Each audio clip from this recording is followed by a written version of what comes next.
Okay, if you've got a radio like this, you would rotate this knob to turn it on. Channel mode. And then you'll see that there's two channels preset, Blue D, number 1, and GMRS 16, number 24 in the top.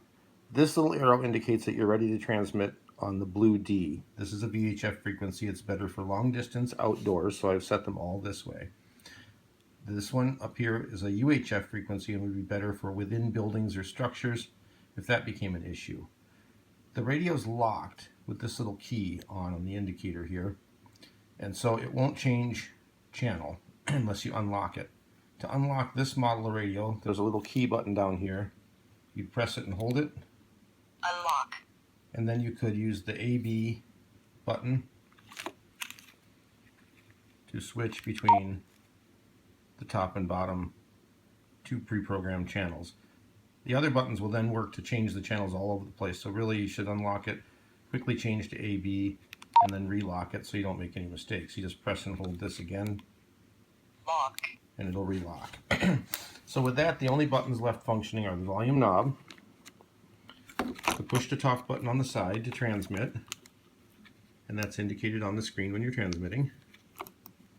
And then over here, this call button makes a noise into the radio to call somebody, but if you hit it quickly, it switches to FM radio.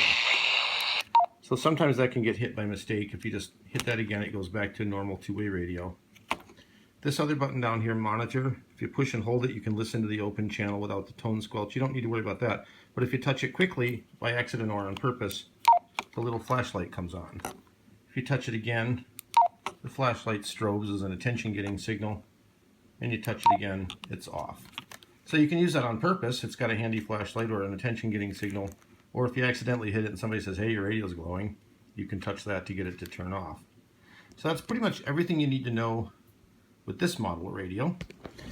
I'm also sending out probably some of these due to quantity. These have a feature, they're a little bit larger, not much. And they have a feature that you don't need to worry about of having digital channels, but to work together they need to all be on the analog, so that's immaterial. There's two rotating knobs at the top of this one. And again, you have the power on and volume. And it'll come up, and again, you'll see that I have the GMRS 16 on the top side and the blue dot on the bottom side. And they're all preset to the blue dot, VHF for outdoor use. And then the screen goes out on these when you stop touching a knob, so you have to kind of wake it up with the volume knob. Other than that, they're pretty similar. The lock unlock on this is this star and underscore key, and you'd hold that after you get it woken up, and it'll say unlock success, and then you could change the AB, which is a soft button, so it's this top line, to change the highlight to the other frequency. And then you can relock it here, and it'll say on the screen locked. So then the buttons don't do anything, it'll just tell you that you need to unlock it. On the side, similar things. These two are locked in this case. There is no call, there is no flashlight on these. There is just the push to talk on the side. The only trick with these bigger ones that can happen by accident is even with them locked, this knob will change the channel that you're currently indicated on. So you see I've gone up to green dot by rotating that. So now I'm not going to be talking to anybody anymore. So if that should happen, just glance down and make sure that this is on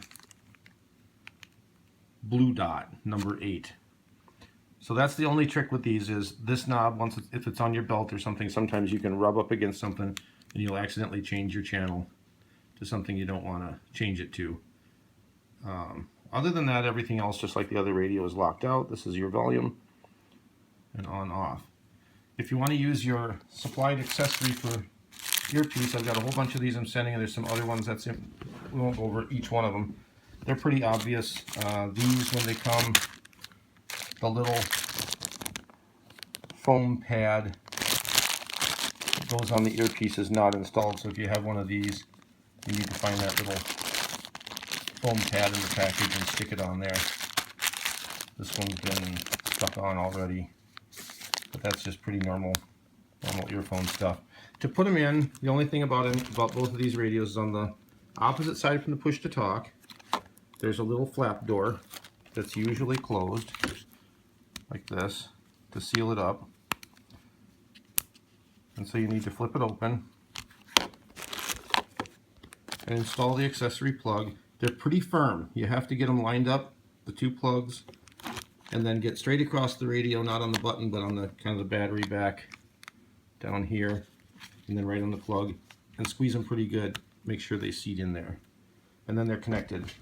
To take them out, it's best to do 2 fingers and pinch that connector real good, and pinch against the radio and pull them out, because again, they're pretty firm. Charging them, I've got a big rack of chargers here and a 6-way charger for that. These chargers of this shape and type are for these little radios, the ones like this. And these chargers that aren't as square are for these bigger radios. They're not interchangeable, so you have to get the right one. When these are not doing anything, they kind of blink red-green, and you got to get these 2 little slots lined up with these 2 little tabs all the way in the back of the charger. You can see the hole is a little bit bigger maybe than the radio, and if you put it up here, it doesn't do anything. Got to get it back there and then make sure it's tipped back, and it'll go red for charging it, and it'll go green when it's done. And these, same thing, there's 2 little slots. They're a little bit firmer, they don't have as many troubles, and they'll be green for good to go. These, sometimes if the radio tips forward, it stops making connection, and they'll just fall forward like that. So you've got to kind of just check that, make sure it's really in there. That should be pretty much everything I can think of. Call me if you have any trouble.